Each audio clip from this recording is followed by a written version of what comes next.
The US may be on holiday, but the Dukascopy TV team is still here to tell you which events may affect your trades.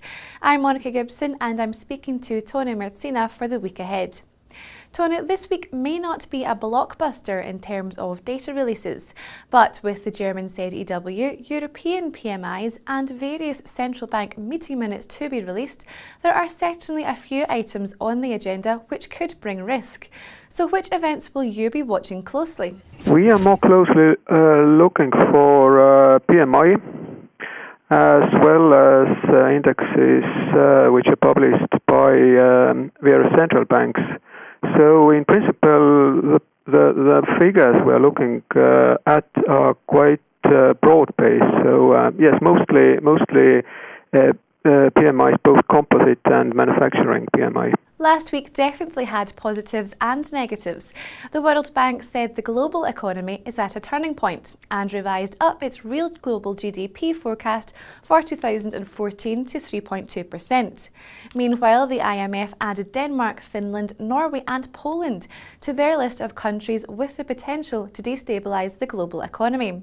This week began with Chinese data which missed expectations, so how would you describe sentiment at present? Yes, this is as well our expectation that global economy will, the growth of the global economy will accelerate this year. But the acceleration of the growth is quite diverged. This is driven mostly by bigger economies like US, UK, Germany, but at the same time when we look at Eurozone, for example, the picture is quite different within Eurozone. And now what about Denmark, Finland, Norway, the Nordic countries? Yes, the economic growth in Norway should actually a bit decelerate but start to increase next year. There are several risks related to housing market and oil investments. But Denmark had quite low growth last year, but we expect to have accelerated growth this year. And Finland was last year in a very deep recession, and we expect some improvement this year because Finland actually is struggling with weak competitiveness. Private consumption is still in the negative territory, and the economy is struggling with restructuring.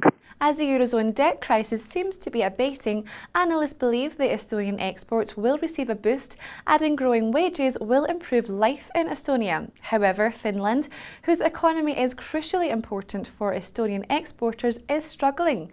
So the economy will grow, but only just. Is this in line with your estimations? Yes, in principle, we expect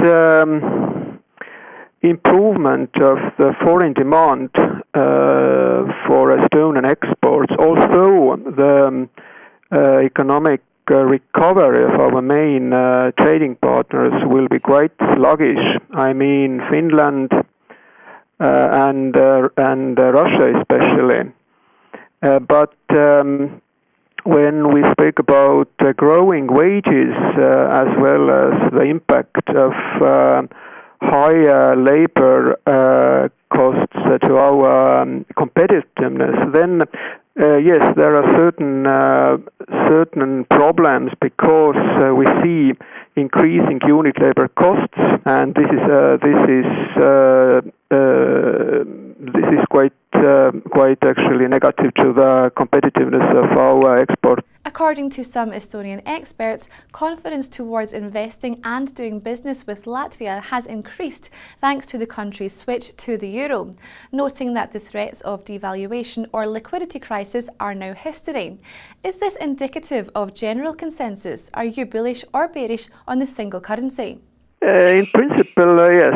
If we divide bullish or bearish, then I'm more bullish. But still, I think that the main effect from the adoption of euro in Latvia actually this comes from the economy itself, because the euro is only one part of it, and this certainly helps its confidence.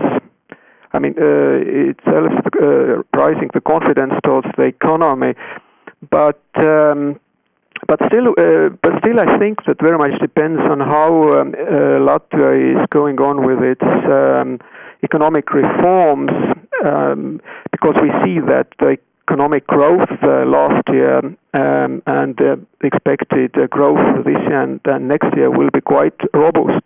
Tõnu, great to speak to you. Thank you so much for your insights today. Well, viewers, for a closer look at that data from China, click back to today's press review with Ben Jones. But from me, and for now, it's goodbye.